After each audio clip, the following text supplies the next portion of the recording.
بچیوں کی تعلیم پر، تعلیم نسواں پر اس قدر محنت کیوں ہو رہی ہے؟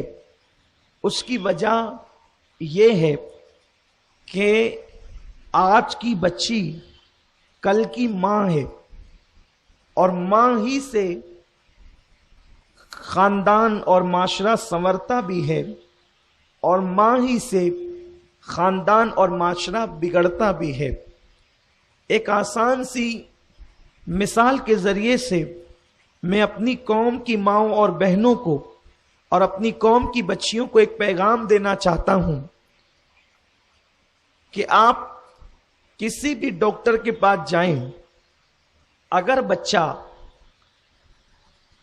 دنیا میں آنے کے بعد اندھا ہو گیا، نابینا ہو گیا، تو ڈاکٹر اس کا علاج کرتا ہے۔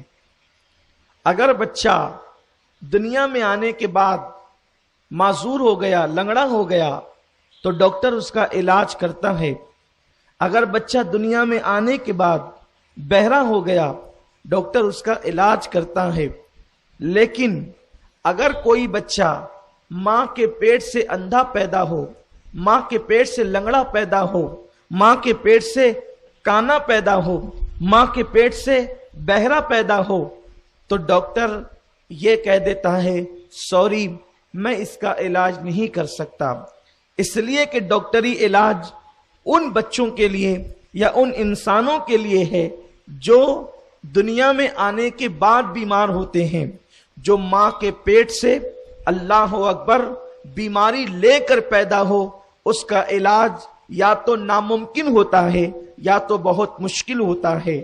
اگر یہ بات آپ کے سمجھ میں آ گئی ہوگی تو میرے پیارے آقا صلی اللہ علیہ وسلم کی کنیزوں اور میرے پیارے آقا صلی اللہ علیہ وسلم کے دیوانوں، یہ جو بیماری ہے، لنگڑا ہونا، اندھا ہونا، کانا ہونا، بہرا ہونا، گونگا ہونا، یہ ساری بیماریوں کو جسمانی بیماری کہتے ہیں۔ لیکن اس جسمانی بیماری سے خطرناک بیماری روحانی بیماری ہوا کرتی ہے، دل کی بیماری ہوا کرتی ہے۔ یعنی اللہ اکبر، اگر انسان جسم کا بیمار ہو جائے تو اس کو موت واقع ہو سکتی ہے علاج نہ ہونے کی بنیاد پر، لیکن ایک انسان اگر اللہ اکبر روحانی طور پر بیمار ہو جائے تو اس کا ایمان جا سکتا ہے۔ اللہ اللہ، آپ غور فرمائیں، اے خاتون جنت رضی اللہ تعالی عنہ کی کنیزوں، روحانی طور پر بیمار ہونے والا معاشرے کے لیے گندگی کا ذریعہ بنتا ہے، معاشرے کے لیے تباہی کا ذریعہ بنتا ہے، معاشرے کے لیے بربادی کا ذریعہ بنتا ہے۔ دنیا کے اندر جسمانی بیماری میں ملوث انسان خود اپنے آپ کی تباہی کا ذریعہ ہے، لیکن روحانی طور پر بیمار انسان پورے قوم کے لیے کلنک ہوتا ہے، پوری قوم کے لیے آر ہوتا ہے، پوری قوم کے لیے ایک بدنما داغ ہوتا ہے۔ اللہ اکبر، اب کوئی جسمانی بیماری لے کر ماں کے پیٹ سے پیدا ہو تو کوئی ڈاکٹر اس کا علاج نہیں کر سکتا۔ اگر کوئی ماں کے پیٹ سے روحانی بیمار پیدا ہو، یعنی جو ہے وہ گنہگار، گناہ کا جذبہ لے کر پیدا ہو، عیاشی کا جذبہ لے کر پیدا ہو، یا اس کو یوں کہہ لے کہ جو ماں کے پیٹ سے بگڑا ہوا پیدا ہو، اسے دنیا کی کون سی طاقت سدھار سکتی ہے؟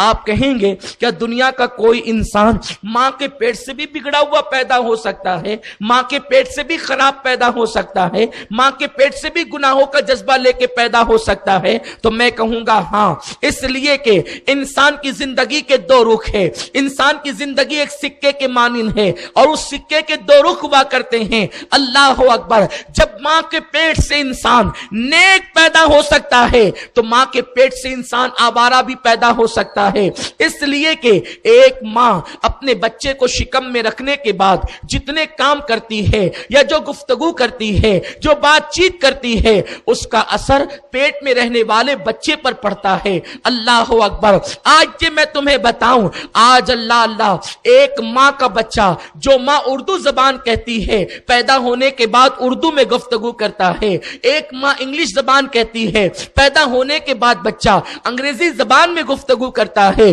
ایک ماں فارسی زبان کہتی ہے، پیدا ہونے والا بچہ پیدا ہونے کے بعد فارسی زبان کہتا ہے۔ آپ مجھے بتائیں آخر وہ کس اسکول میں گرامر پڑھنے جاتا ہے؟ بغیر گرامر پڑھے ہوئے وہ فارسی بول رہا ہے، وہ انگلش بول رہا ہے، وہ عربی بول رہا رہا ہے, وہ اردو بول رہا ہے. آخر اس کی وجہ کیا ہے؟ اس لیے کہ اس نے ماں کے پیٹ میں رہ کر کے اللہ اکبر اپنی ماں سے الفاظ سن کر کے یاد کیے ہیں. بلکہ آج سائنس اس بات کا اعتراف کر رہی ہے, اس بات کا اقرار کر رہی ہے کہ جو آوازیں ماں کے شکم کے اندر جاتی تھی وہ آوازوں کا اثر بچے پر پڑتا تھا. بلکہ صرف آواز نہیں, ماں کی ناک کے ذریعے سے جو خوشبو بچہ پیٹ میں سونگتا ہے, بچہ انہی کھانوں کو پسند کرتا ہے. آپ دیکھیے بنگال میں پیدا ہونے والا بنگالی مچھلی اور چاول کو پسند کرتا ہے, لیکن اس کے سامنے آپ روٹی رکھیں تو بچپنے سے اسے روٹی پسند نہیں آئے گی. اسی طرح مہاراشٹر میں پیدا ہونے والے لوگ روٹی بھی کھاتے ہیں, چاول بھی کھاتے ہیں. یا جس خاندان کے اندر آپ دیکھیں کہ جہاں دال زیادہ پکتی ہے وہاں کے بچے دال کھانے کے عادی ہوتے ہیں. جہاں گوشت زیادہ پکتا ہے وہاں کے بچے گوشت کھانے کے عادی ہوتے ہیں. جہاں مچھلی زیادہ پکتی ہے وہاں کے بچے مچھلی کھانے کے زیادہ عادی ہوتے ہیں. اور جس چیز سے وہاں کے گھر والوں کو نفرت ہوتی ہے وہ بچے فطری طور پہ اس سے نفرت کرتے ہیں.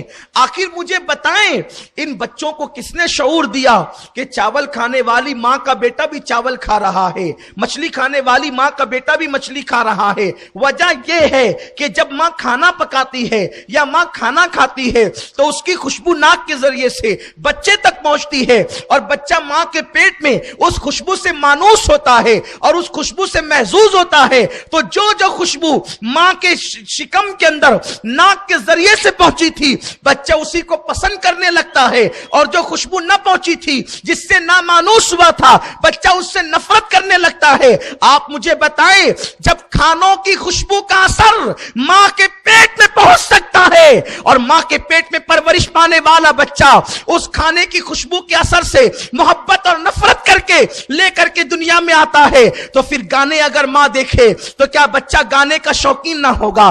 اگر ماں سیریل دیکھے تو بچہ سیریلوں کا شوقین نہ ہوگا؟ ماں اگر گالیاں دے تو بچہ گالیوں کا عادی نہ ہوگا؟ ماں اگر غیبت کرے تو کیا بچہ غیبت کا عادی نہ ہوگا؟ ماں اگر چگلی کرے تو کیا بچہ چگلی کا عادی نہ ہوگا؟ ماں اگر رسول اللہ صلی اللہ علیہ وسلم سے محبت کرنے کی بجائے نفرتوں کی محفل میں جائے تو کیا بچہ حضور علیہ الصلوۃ و تسلیم کا معاذ اللہ غدار نہ ہوگا؟ اے خاتون جنت کی کنیزوں, آج سائنس نے تمہارے لیے آسانیاں پیدا کر دی ہے. جب کھانے کی خوشبو سے بچہ ماں کے پیٹ میں متاثر ہو سکتا ہے تو کیا اخلاق کی خوشبو سے بچہ ماں کے پیٹ میں متاثر نہیں ہو سکتا؟ ماں کے شکم میں متاثر نہیں ہو سکتا؟ سنی دعوت اسلامی بچیوں کو تعلیم دے کر کے اس لیے سنوار دینا چاہتی ہے کہ ایک ماں کا کردار ادا کرنے سے پہلے بچی سیدہ فاطمہ کی کنیز بن جائے, اور جب ایک ماں کا اللہ اکبر کھانے کی خوشبو کے انداز سے بچہ متاثر ہو سکتا ہے تو اس ماں کے اخلاق و کردار سے بھی متاثر ہو, اور جب بچہ وہ کردار لے کر کے پیدا ہو تو جھولے ہی سے اس کی زندگی کے اندر ایک انقلاب آنا چاہیے, اس کی زندگی کے اندر ایک خوشبو ہونی چاہیے, اس کی زندگی کے اندر ایک مومنانہ فراست ہونی چاہیے.